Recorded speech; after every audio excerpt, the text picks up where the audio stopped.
Hello everyone, my name is Jen and welcome to the Book Refuge.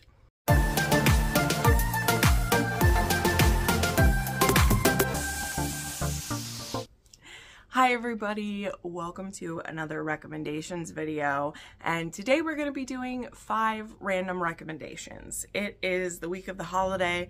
I don't know whether I'm putting this one up on Thanksgiving or if it's the two, I don't know yet when I'm putting them up, but I wanted a couple easier videos to film for holiday week, so Thanksgiving holiday week. So for this one I went with 5 random reviews, which is a pretty easy video to make because I just pick 5 books that I've read recently-ish and wanted to talk a bit more about. A couple of these are ones I've already talked a decent amount about, but I like to bring those back in every now and then because you never know who's going to see what video at what time and when they're going to be in the mood for one of these books. So these books kind of literally run the gamut of all over the place for things. So we're going to go through these. I'll have links down below to each of these books if you want to snag a copy after I talk about it. If you've already read one of these ones, make sure you chat about it down below so that everyone else knows it's a good rec, okay? All right.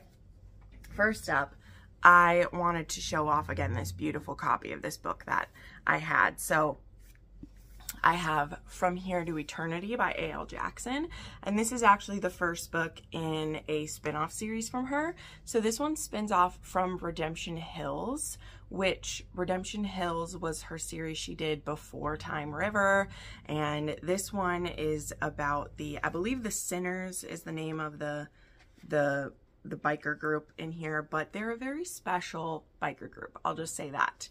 We don't want to spoil every little bit about them, but they're not your normal like 1%ers causing mayhem and everything. They're actually kind of an anti-hero motorcycle club, okay? But in this small town, we have our hero, which I think his name straight up is River. Yeah, his name is River, which I think is funny because the last book was Time River, but we have River and we have Charlie, and Charlie is new to this small town.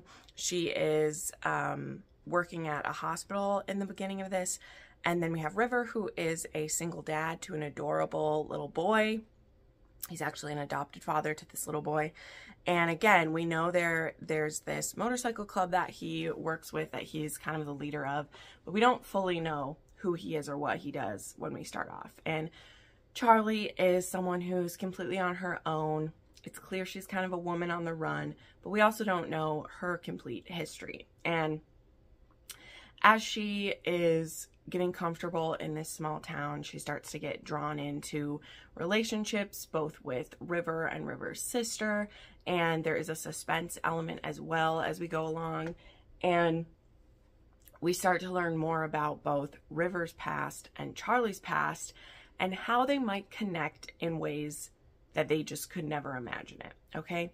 So something about A.L. Jackson's stories. Now, I know I go back and forth with her books. Sometimes they're the coolest things I've ever read, and sometimes they just get very repetitive. It just depends. And that's why I tell myself I'm done with her stories, and then she'll ask to send me the newest one, and I'm like, you know what, gosh darn it, okay, send it my way. And I can't help myself. So when I saw what these ones were going to look like, because here's the thing, the last 2 books in the Time River series, I just wasn't as crazy about. I really liked book 1, and I liked book 2, but book 3 and 4, they just felt overly repetitive, and I also didn't really care for the suspense element in those ones particularly. But the way that this series is set up, and the types of things that this biker group is dealing with, I really am intrigued. The mission of this biker group, I can really get behind it. That's the best way that I can say it. Because like I said, they're anti-heroes. They are doing really good work in secret, and they're helping a lot of people. And so that just really drew me into them. And one of the reasons that A.L. Jackson's books can be a little tough is she writes very poetically, okay? And sometimes that's great, and other times it just feels like she's using 10 words to say one. And so I'm just going to be honest with you, that doesn't work for everyone. They sound really beautiful in audio form, which is how I read most of her books. But one of my examples I always use is like, she'll say something and then it has to be explained with all of these like hyperbole around it. Like, where's an example of this? Like something so simple. He says like, River ran his head down the back of the child's head, gently, tenderly, which sounds sweet. But then every time something is done, it needs to be like overly explained. Like, this was the greatest love I'd ever felt. The greatest of ever, of all time. Things like that, right? So just very like hyperbolic in that sense. But again, sometimes it just really works for me. And this was one of the ones that it really worked for me because the woman on the run, the suspense element, it's all set up right from the beginning. We can tell that they're very high stakes. And so that bit of like over the top nature, it just worked for me. Whereas in some of the like other books in Time River, it's like you haven't even established what the stakes are yet, and it's already so dramatic, you know? So anyway, like I said, her books aren't for everyone. They don't work for everyone. But this one was a 5-star read for me, and I just felt so like, I felt so connected with the characters. And when it got to the point in the story where I started putting the pieces together, which wasn't too far ahead of the pace the author was sharing, but as I was like getting ahead of it, I was actually really excited for it to be revealed because I was like, oh, is this what it's going to be? Is this what it is? Like, I got excited. And that's always a good thing to feel, for sure. Okay, next up, I have a throwback for you. So I do have my notes here just so that I can get the names right and everything.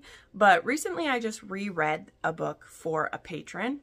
I read and annotate books for some of my patrons at a certain level there. And someone requested The Redemption by Nikki Sloan, which I had not read since it came out. I read it years ago when it came out. And I didn't know how I would still feel about it. But I still loved it. It was so good. And so this book is a part of the Filthy Rich, Filthy Rich American series. And this one's actually book 4. So the first 3 books are about the same couple. And the hero of The Redemption is kind of the villain-ish in the first 3. He is actually the father of the hero in that series. And he's in love with his son's wife, who he's the one who even set up the arranged marriage anyway. And so he's definitely someone who's prowling around, and there are even a few intimate situations with his daughter-in-law in those books. They were a very complex series. It's not for everybody. But everyone loved this character so much. McAllister is his name. That Nikki Sloan, when that trilogy was over, McAllister actually ends up in jail at the end of that.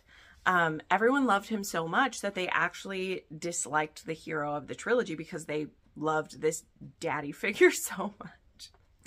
So Nikki Sloan gave us what we wanted, okay? She gave us what we wanted, and she wrote The Redemption. And so The Redemption picks up a couple years after the end of the other 3 books.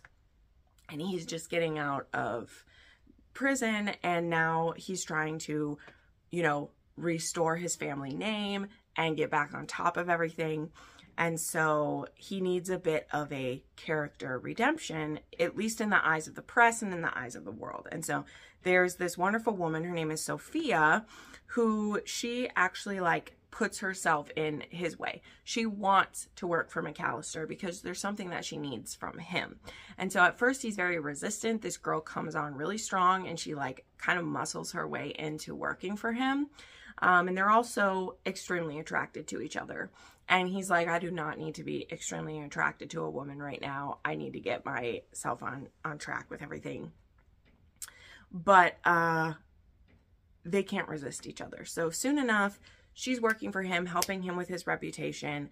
And also their sexual relationship starts to build up too. This one, it's pretty hot. She is a sassy lady. She has a clit piercing that's super hot. He thinks that is really sexy. He's like, didn't know I'd want body jewelry on a partner, but apparently I do. And she also wants to call him daddy sometimes. And he's just like, that just makes me feel old that you do it. But he also does really like it because he'll like punish her when she says it. And it's just a whole thing. So this book, you can read this as a standalone. You absolutely can. In fact, if you don't like kind of like love triangles or feeling torn, I suggest you don't read the first 3, because I know for me, I wanted the heroine to pick McAllister a lot of the way through. I just did. I wanted her to pick him. That's not how the story even ever teases you that it will be. Like, Nikki Sloan isn't really making you think that that would happen, but that's what I like want to happen. So, you know, there's a lot of mixed feelings that go with it. So if you just read the redemption, you can have a really good time with that one, for sure. For sure. I loved it when I originally read it, and I loved it even more when I reread it recently. Sorry, maybe a little closer. I'm bringing back one that I have talked about a good amount, but I finally got myself a physical copy, and sometimes that makes me just want to talk about it even more. So I have Mad Love for You by Willow Astor. So Willow Astor was a new to me author this year. I had actually like met her the previous year and bought some of her books, but I hadn't gotten around to reading any of them yet. And then I was able to actually sign up for an advanced listening copy of this book. And it was the start of a new series. So I was like, great, I can start fresh with this series, and that'll be good. That'll work for me, because I had, as I said, purchased some of her previous books when I met her at a signing, but I hadn't been able to read one yet. And I gotta tell you guys, as I have said multiple times, this series so far, because I've read both Mad Love and Secret Love, has some of the sweetest romances I've read this year. Okay, they're almost implausible in their sweetness, but that's what we love about a good, gut-wrenchingly sweet romance. And this whole series is going to be single dads. The series is called The Single Dad's Playbook, and they are about these athletes of all ages, and they're single dads. Now, at the beginning of this story, there are a couple of the men who aren't dads yet. Neither of them are even really in a place where they want to be dads, but they still come to these like coffee meetups at this one small cafe where they have a room in the back so that they don't get attacked by all the fans watching them and everything. And the men who are fathers like share some advice about being a dad. And in the very beginning of this book, our hero, Weston, he gets a call from a hospital saying that his son is in the IC or the emergency room. And he's like, I don't have a son. And they're like, well, sir, the mother of this child and the child, they were in a car accident, and you're on the birth certificate, because this child was actually born at the hospital that the mom gets brought into like 2 months before, and Weston's on the birth certificate. And he has no idea what's going on because this woman had never contacted him. So this one night stand he'd had almost a year ago never told him that he was a dad. And what I loved and what wins me over immediately to this story is that, and why it ends up being so good too, is because sadly, like, I mean, this isn't happy. Sadly, the mother of this child does pass away. So we never have to like be annoyed that she kept the secret or like be mad at her. We just, you know, she's gone, which is very sad. And now we're left with the consequences of her choices, which were to not tell this man that she was pregnant or that she'd had the child. So the sister of the woman who dies, her name is Sadie, she has been helping her younger sister raise her nephew, who again is only 2 months old. And as far as Sadie knew, Weston had been told about the child and didn't care. And so when she shows up at the hospital and the hospital has called Weston there, she is like, you don't need to be here. Now you want something to do with him, blah, blah, blah. And so she does really go really hard at him. And you're almost kind of like, like annoyed with her that she's being so aggressive towards him. But what makes Sadie work for me is that if this had happened to my sister, I would also immediately hate this man. Also, if I had, again, been told by my sister that he didn't give a fuck about my nephew, I would also be annoyed. And so she doesn't just immediately take his word over her deceased sister's word, right? And I mean, through the story, we'll learn more about the sister and the choices she made, but we don't need to, again, we don't need to hate her to start with. We don't have to have any animosity towards this woman. I mean, I hate to say it, but like, she's dealing with the consequences of her, like, she's gone. She's gone. But what is so beautiful about Weston is not only does he immediately show up, and yes, he does get a DNA test done right away to make sure he is a famous football player worth millions of dollars. So he has to check on that. And he's like, I'm going to be a part of this kid's life. And Sadie's like, no, you can't have anything to do with him. And he's like, I'm sorry, my name is on the birth certificate. Also, his family are all lawyers. So he's like, my parents, like, I'm going to be involved with him. But what he does that makes you love him even more is he's like, I've never held a baby. I don't know anything about them. But he sees his tiny little son and he's like, oh my God, he's perfect. I'm going to be his dad. Like, he doesn't even question it. He's like, if that baby's mine, I'm doing all the things. And so, yes, Sadie is very against that to start with. You know, she's put everything she had into helping her sister and her nephew make it. And they're, you know, not in the best of circumstances as it is. And then to have him just whisk in with his money and never having had to be there for any of the hard days, she is resentful of that. But there's nothing she can do. Like, any time with this child that she would get is now in Weston's hands. So he's very patient with her to begin with. I know I'm talking a whole bunch, guys, right? This is literally the first 3 chapters of this book. Everything that I'm saying right now. That's just how much we get sucked into it, right? And why I was immediately hooked. That's why I'm also sharing this, is that he had no plans to be a father. He hasn't had any serious relationships. He is getting very tired with the party life, but now he's thrust into being a dad, has no idea what he's doing. All he has is this immediate connection to this adorable little boy, and he's all in. And it is so beautiful. And so Sadie, what's great about her is, yes, she's kind of the annoying one in this, right? Even though, again, I completely empathize with her at the same time. She does feel like an obstacle who just needs to get on board with everything, right? We do feel that from her. But again, whenever I would get annoyed with her, I would just think of like, how would I feel? And that's what I encourage you if you read this. For those bits where she's just driving you crazy, I'd be like, can't you see he's trying? Like, she doesn't know this man. All she knows is that he abandoned her sister and nephew.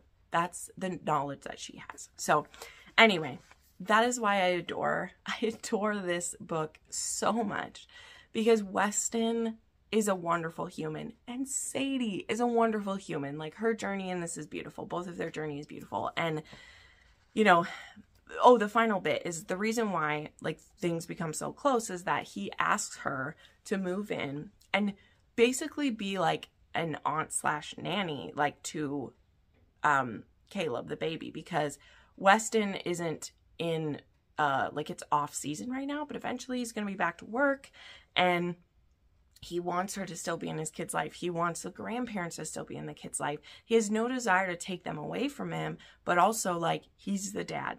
Caleb's going to be living with him. He's taking him in. He's his.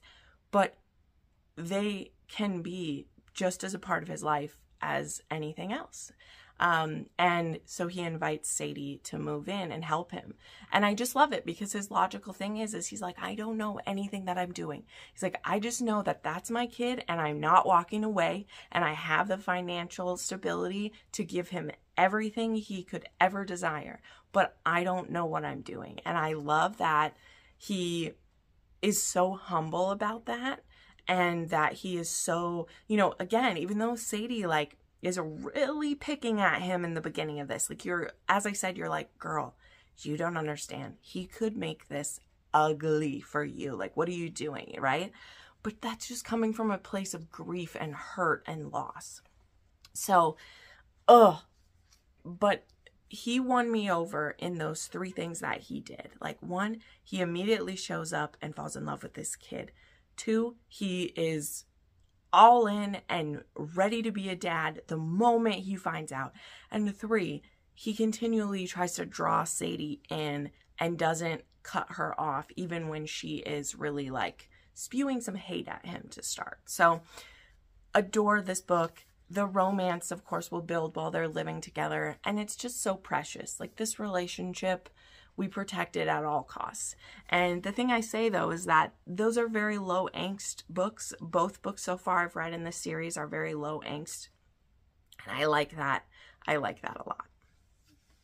Okay, the next one I want to share is a new release, but it's one that I actually read quite a bit ago, and I always have to bring them up in one of these because I beta read for this book. So this is Fake Game by Madison Fox, and Madison is a friend of mine. She used to be a booktuber. She really doesn't do her YouTube anymore because the woman is busy as hell, not just writing books, but also she works for Source Books, and so she does tons of traveling for Bloom Books and works with their marketing and all these things. But she started writing books this year, and I have been blessed enough to be a beta reader for her stories.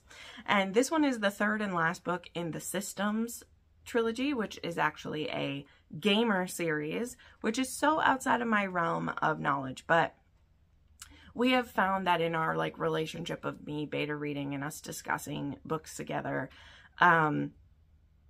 that actually has been very helpful because I'm able to, you know, remove myself from the story a bit and give solid advice about like, okay, this worked, this didn't, I think you're missing something here, which again is what a beta reader is supposed to do, of course, but to be able to do that for a friend can be difficult because we have very different tastes. But this series has been so much fun, and it's been so great watching her. Just her writing skill has magnified so quickly. What's it called? Multiplied so quickly from Good Game, which was book 1, and then Forbidden Game, which was book 2, and now we have Fake Game. So this one is Jackson Lau, and he is the 3rd and most mysterious member of the system. And this is a grumpy sunshine romance between him and then this very like sweet gamer named Deer, or Deidre is her name.